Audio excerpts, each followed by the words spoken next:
Hey viewers, I welcome all of you on my channel Inside Tarot 33. I hope आप सब अच्छे होंगे। आज की रीड में आपके पर्सन की रियलिटी चेक करेंगे कि आपके पर्सन की रियलिटी क्या है आपके लिए। So let's get started. Please universe guide कीजिए, जो भी व्यूअर्स देख रहे हैं उनके पर्सन की रियलिटी क्या है। ये general timeless and collective read है, सभी साइंस के लिए, सभी के लिए है, कोई भी देख सकता है, मेल फीमेल, सभी रिलीजन के लोग, मैरिड अनमैरिड एक्स्ट्रा मैरिटल, सब लोग देख सकते हैं। So okay, cards jump out होके आए हैं, तो take that. Angel of love number 49 और नंबर 13 और number 4। What else? Attachment number 5 and what else? Rest and rejuvenation number 19 or 10 or 1 and healer of the ages number 51 or 6, right? So ये इनकी current energy है and bottom of the deck is community number 7.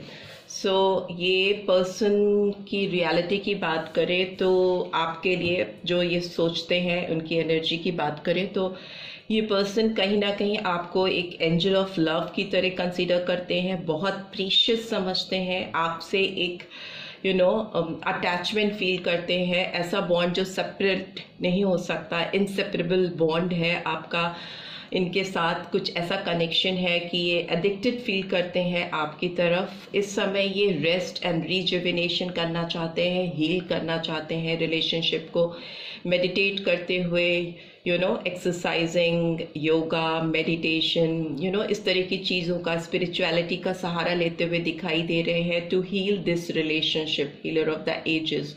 इस relationship में healing लेके आना चाहते हैं और ये जो स्ट्रॉन्ग बॉन्ड कनेक्शन और एक तरह का इतना ज़्यादा स्ट्रॉन्ग बॉन्ड है कि ये एडिक्टेड फील करते हैं, उस चीज़ को जानने की कोशिश कर रहे हैं, अपने अंदर डीप इंट्रोस्पेक्शन करते हुए मुझे दिखाई दे रहे हैं कि सच्चाई क्या है, क्यों ये आपसे इतना कनेक्टेड फील करते हैं, क्यों आप इनको एंजेलिक लगते हो, इस तरह के क्वेश्चंस इनके दिमाग में चलते हैं। क्योंकि दुनिया की चकाचौंध में ऐसा बहुत समय पॉसिबल होता है कि आप किसी की जगह किसी और को रिप्लेस करके always you can find out someone else somewhere else, but it's just that कि ये नहीं कर पाते हैं या नहीं कर पाती हैं, कोई इनके दिलो दिमाग पर इस तरह से नहीं छा पाता या उस तरह का अटैचमेंट ये क्यों किसी और के लिए फील नहीं कर पा रहे हैं।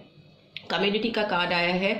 सो यस, ये हो सकता है बाहर ऑप्शन सीक आउट करते रहे हों, दूसरों में एक शांति, एक खुशी तलाश करते रहे हों, बट इनको वो सुकून, वो शांति मिली नहीं, वो दोस्ती, वो प्यार, वो करीबी लगाव इनको महसूस नहीं हुआ है किसी के साथ। ऑल्दो इस पर्सन ने कोशिश की है, तभी ये शांति से रेस्ट एंड रिजुविनेशन का कार्ड आया है। सोचते समझते हुए नजर आ रहे हैं कि क्यों ये और किसी में वो सुख, वो शांति, वो पीस, वो लगाव फील नहीं करते हैं। तो ये सीक आउट करते हुए दिख रहे हैं मुझे, रीजंस जानने की कोशिश कर रहे हैं, अपने अंदर, अपने दिल में झांकते हुए मुझे दिखाई दे रहे हैं कि वाई दिस इज हैपनिंग, ये क्यों हो रहा है, ऐसा जो हो रहा है, इतनी डीप फीलिंग जो ये रखते हैं आपके लिए, तो ये क्यों रखते हैं। तो उस चीज़ को जानने की कोशिश करते हुए ये पर्सन दिखाई दे रहे हैं। रियलिटी में सच्चाई यही है। अभी सारे कार्ड्स एक्सप्लेन भी कर लेते हैं कि ये कार्ड्स आए हैं तो क्यों आए हैं, right? So let's get started, एक एक कार्ड एक्सप्लेन करते चलेंगे।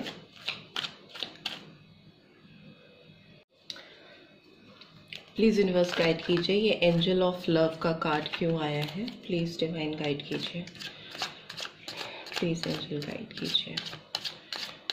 एंजल ऑफ लव का कार्ड क्यों आया है, प्लीज़ गाइड कीजिए।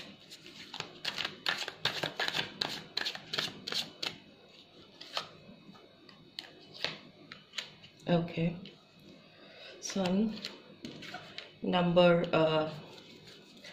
21 or 3, why this attachment card is here.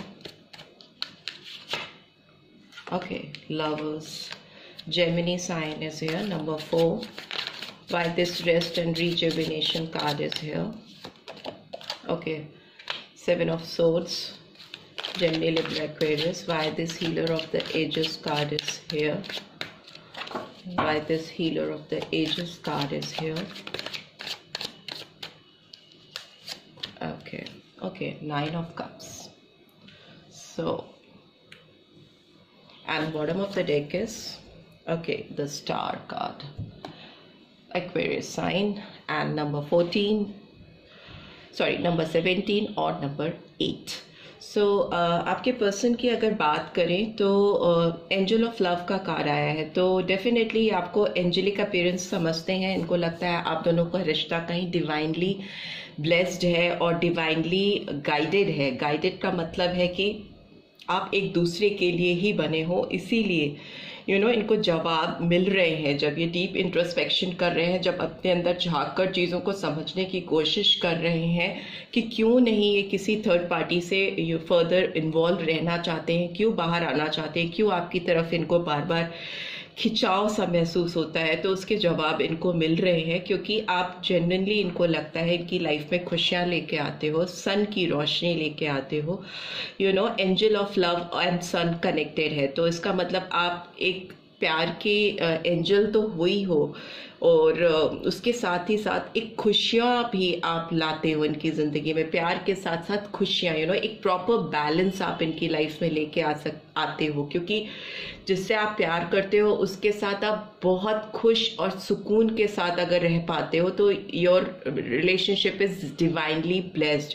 बहुत समय ऐसा होता है ना कि आप किसी से प्यार तो करते हो, आपको लगता है कि आप बहुत प्यार करते हो, पर आप जब ज़्यादा टाइम स्पेंड करने लगते हो तो आपको कभी कभी वो रिलेशनशिप भारी लगने लगती है। आपको लगता है आप प्यार तो करते हो, बट आप बहुत टाइम तक एक दूसरे के पास अकेले नहीं रह सकते। काफ़ी समय के बाद ऐसा आपको हो सकता है, फील होता हो किसी भी रिलेशनशिप में।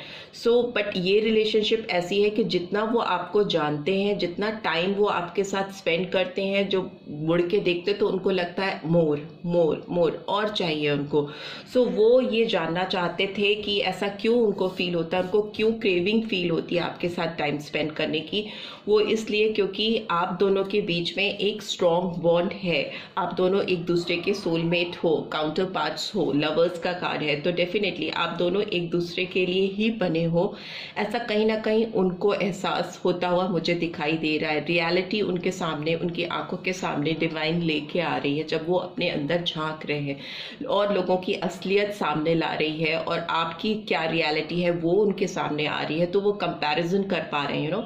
7 ऑफ सोर्ड्स की एनर्जी है, तो जो डिसेप्टिविटी थी, जो धोखेधड़ी थी उनकी लाइफ में, जो लोग उनको डिसीव करते थे या जो उनको धोखा देने के लिए ही उनकी लाइफ में आते थे या आते हैं, जिसका उनको एहसास नहीं था।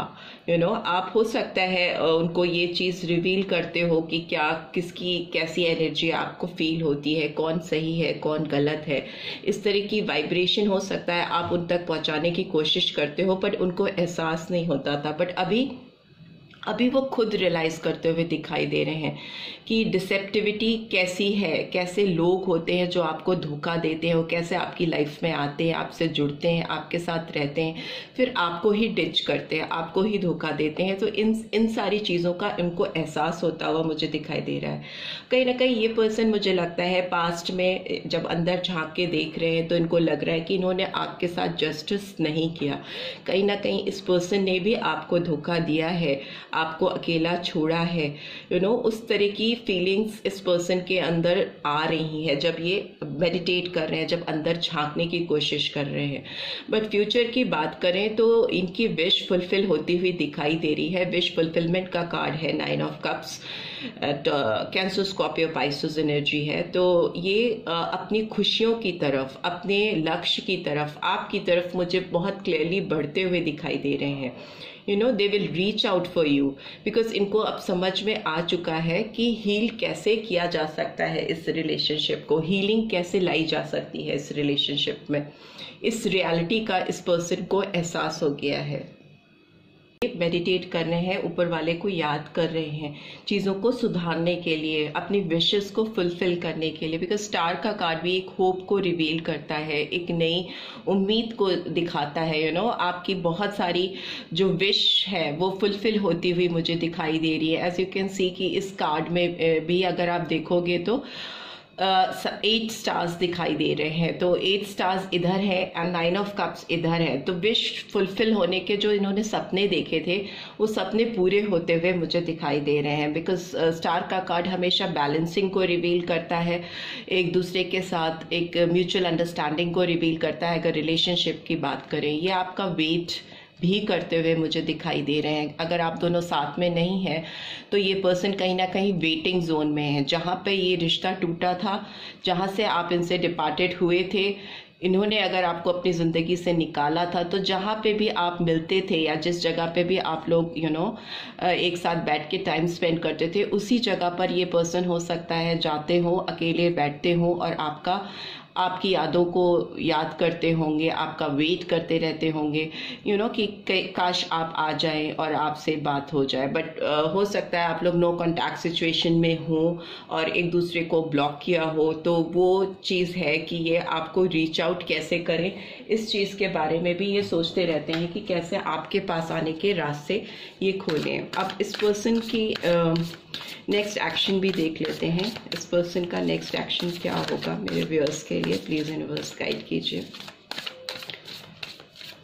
Okay, last shuffle.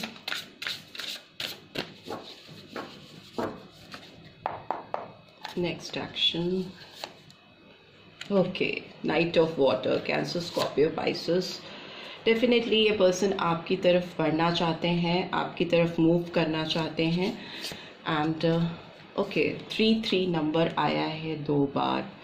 सो मार्च मंथ सिग्निफिकेंट हो सकता है और डिवाइनली ऊपर वाले की ब्लेसिंग्स लगता है कि इसमें है। बहुत स्पिरिचुअल नंबर होता है नंबर 33, मास्टर नंबर होता है 7 of cups. So cancer, Scorpio, Pisces. So water की एनर्जी आई है। ये पर्सन आपकी तरफ बढ़ने के लिए रेडी है, ये आपकी तरफ एक्शन लेना चाहते हैं, खुली आंखों से चीज़ों को देख रहे हैं, क्लैरिटी आ रही है इस पर्सन के अंदर। इनको अपना लक्ष्य दिखाई दे रहा है, गोल दिखाई दे रहा है और उस पर ये काम करना चाहते हैं। अपने सोर्सेस को यूज़ करना चाहते हैं, अपने जो इनके सेंसेस हैं उनको प्रॉपरली यूज़ करना चाहते हैं। बहुत सारे ऑप्शंस हैं अगर इनके पास लाइफ में, तो उनसे ये बाहर निकलना चाहते हैं सो दैट इनको रिग्रेट ना फील हो, डिसअपॉइंटमेंट ना फील हो। रिलीज का कार्ड आया है तो डेफिनेटली ट्रांसफॉर्मेशन आता हुआ दिखाई दे रहा है इस पर्सन के अंदर। Rebirth, ending and rebirth, death and rebirth का साइन होता है रिलीज का card. It's a scorpion sign. तो 13 नंबर और 4 नंबर कुड बी सिग्निफिकेंट। तो मुझे इस रिलेशनशिप का रीबर्थ करते हुए ये दिखाई दे रहे हैं, ट्रांसफॉर्म करते हुए दिखाई दे रहे हैं। पुराने साइकिल का एंड और एक फ्रेश बिगनिंग। किसी भी बर्डनसम सिचुएशन से अपने आप को फ्री करना चाहते हैं और किसी भी तरह के डिसअपॉइंटमेंट, रिग्रेट से बाहर आना चाहते हैं। हो सकता है फॉरगिवनेस सीख करें, आपसे माफ़ी मांगें और या फिर अपने आप से बहुत, अगर इन्होंने कुछ गलती की है तो खुद को भी माफ़ करने की कोशिश करेंगे कि जो लॉस हो गया है, जो चीज़ें इन्होंने गलत कर दी हैं उसको कैसे रेक्टिफाई किया जा सकता है, कैसे सही किया जा सकता है। तो किसी और की माफ़ी को सीख करने से पहले आपको खुद को माफ़ करना होता है आपकी गलतियों के लिए। तो वो ये मुझे करते हुए दिखाई दे रहे हैं, इसीलिए इनकी इंटरनल हीलिंग मुझे दिखाई दे रही है। जो लॉस हुआ है उसको छोड़ करके जो चीज़ें अब बची हैं, जो चीज़ें ये सुधार सकते हैं, उस पर फोकस करते हुए दिखाई दे रहे हैं। और अब लाइफ में राइट चॉइसेस करने के लिए मुझे बहुत डेस्परेट दिखाई दे रहे हैं। अगर इनको भ्रम है, इनको बहुत सारे ऑप्शंस अब इनके सामने अगर रखे जाएंगे तो they will find out their way. वो परफेक्ट ऑप्शंस चूज कर सकते हैं, सेलेक्ट कर सकते हैं जो ऑप्शन इनके लिए परफेक्ट हो, इनके जीवन के लिए सही हो। तो उसके लिए ये आगे बढ़ते हुए दिखाई दे रहे हैं। किसी भी थर्ड पार्टी इंटरफेरेंस से अपने आप को दूर करने की कोशिश कर रहे हैं, अपने रिलेशनशिप को रिकॉग्नाइज करने की कोशिश कर रहे हैं। एक कोलैबोरेशन में आपके साथ मुझे दिखाई दे रहा है, आपके साथ कोलैबोरेट करते हुए दिखाई दे रहे हैं टू एक्सपैंड दिस रिलेशनशिप। इस रिलेशनशिप की ग्रोथ के लिए, इसकी फर्दर एक क्लैरिटी के साथ इस रिलेशनशिप को कैसे ग्रो किया जा सकता है, उसकी ओर मुझे ये पर्सन बढ़ते हुए दिखाई दे रहे हैं। सो आप इस पर्सन के चैनल मैसेज देख लेते हैं। पर्सन के चैनल मैसेजेस क्या है आपके लिए, क्या मैसेजेस चैनल करना चाहते हैं। ओके ओके ओके, काफ़ी सारे कार्ड्स खुल गए हैं तो उनको ले लेते हैं। Okay, I love are telepathic bond, I feel you with me every day. तो ये आपके साथ अपने जो टेलीपैथिक कनेक्शन है, जो बॉन्ड है, उसको फील करते हैं। इनको लगता है कि आप इनके साथ नहीं होकर भी हर रोज इनके पास होते हो। First person I have ever cared about, आप इनकी लाइफ के वो पहले इंसान हो जिसके बारे में इन्होंने इतनी केयर की है। Really want to put the passion back. तो ये आप दोनों के बीच में जो एक पैशन था, जो एक लगाव था, अट्रैक्शन था, एक फिजिकल पुल जो था, उसको वापस से लेके आना चाहते हैं। I love you and miss you. तो ये आपको बहुत प्यार करते हैं, बहुत मिस करते हैं। I fell in love with you because of a million tiny things you never knew you were doing. तो हो सकता है आपने इनके लिए हजारों लाखों ऐसी चीज़ें की हैं जो आपको अनोइंगली आप करते थे, पर इनको लगता था कि आप बहुत इनके लिए कर रहे हो और आपको एहसास नहीं होने देते थे, but deep in their heart उनको पता होता था कि आप उनके लिए बहुत कुछ करते हो। Fall in love with someone who makes you glad to be different. So अगर ये पर्सन थोड़े डिफरेंट हैं, यूजुअल टाइप नहीं है, एक नॉर्मल प्रोटोटाइप जो होती है उससे अलग हैं, इनके काम करने का तरीका, सोचने का तरीका, अगर ये डिफरेंट हैं, देन टू आप इनसे बहुत प्यार करते हो। तो ये चीज़ इनको बहुत खुशी का एहसास कराती है। Wherever life plans you bloom with grace. So yes, हो सकता है आप जिंदगी के जिस किसी मकाम पे हो या आपके बारे में अपडेट रखते हैं, आप हो सकता है ग्रो कर रहे हो, आप बहुत ज़्यादा शाइन कर रहे हो अपने करियर में, अपनी ज़िंदगी में। तो इनको लगता है आप लाइफ में जहाँ भी जाते हो आप अपने लिए जगह बना ही लेते हो और ग्लो करते हो, राइट। तो ये मैसेजेस थे जो आपके पर्सन की तरफ से आपको चैनल हो रहे थे। आई होप आपको क्लैरिटी मिली होगी इस रीड को देखकर कि आपके पर्सन रियलिटी में इस वक्त किस फेज से गुजर रहे हैं। मिली है then do give this video a like. First time आए हैं तो सब्सक्राइब करके जाना मत भूलिएगा। See you in next read. Till then take care, bye bye.